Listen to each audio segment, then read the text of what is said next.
Hello.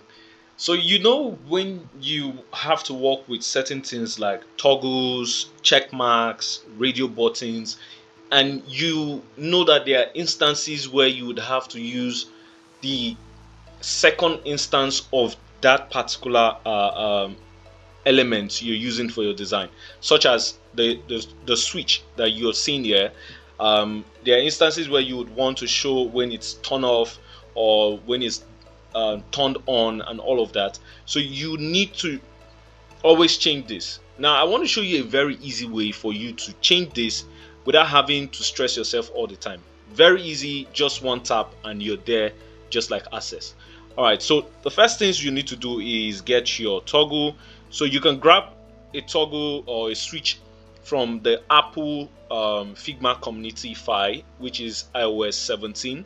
So you can grab it from the iOS 17 design system and basically use it for this exercise. Now, to do this, if you want to recreate it just to test, then it's very easy. All you need to do is get out your circle. All right, when you get out your circle, you can just press Shift plus A for Apple, and you would have this. And then you can just give it a stroke to see what you're doing and completely round it. And then on this part, you can break it. This is called individual padding. So break it, and then for this other part, you can just give it something like 50 or 40, whichever one works, and that's that. You have your own button, and then you can style it by giving it a background color, changing the colors and all of that. So I want to make this very short. So the first things you need is your toggle. We have one. We need the second instance, which is the turn off. So for the turn off, I'm just going to copy this code, right, the 23. I'm just going to flip it, so come downwards and paste that, and then for the top I'm going to type in 3.84, and that's that. Now we have the other part. Don't use the same one, don't flip it with the shortcut, if not it will not give you the right result. So change the green to secondary color. I'm going to change the background to something like my surface color over here, and now we have these two guys, and then we're ready to ball actually. So with these two guys selected, I will go up here to create components, and I'll just click on the component and choose create component set. And with that, you're going to have this purple stuff showing here. Just move it aside, right? And with that, I would select one of it. So this one that shows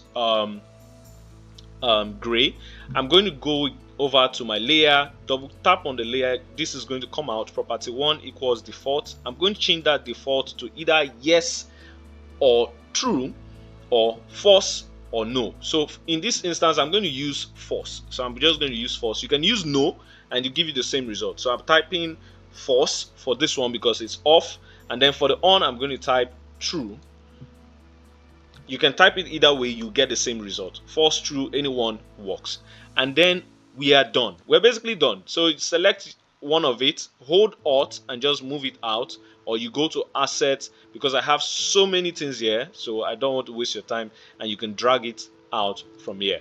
Now we have this, and to test if it had worked, all we need to do is come up here to our property, and you would see it, property 1. Click on it to toggle off and toggle on, toggle off, toggle on, toggle off, toggle on. And that's it, guys. We're basically done. Let's restyle this. I'm going to make the background, I'm going to change this one to white, and then the background, I'm going to make the background green. And that's it. We're done. So basically all you have to do is now drag this guy into your design and get rid of this other one. So we're going to delete this other one. We don't need it. All right, let me remove the stroke from this. All right, perfect. And now we have our design. Now I'm just going to duplicate this, duplicate it, and so that we can have the first instance and the second instance. So this is the first one. So we want to turn off push notification. So we just come here and click, and that's all.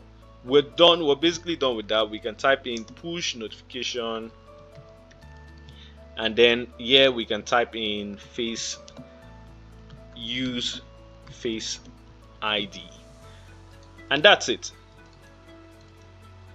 Let's extend this fill container. I'll be creating a video on how you can create responsive design very soon.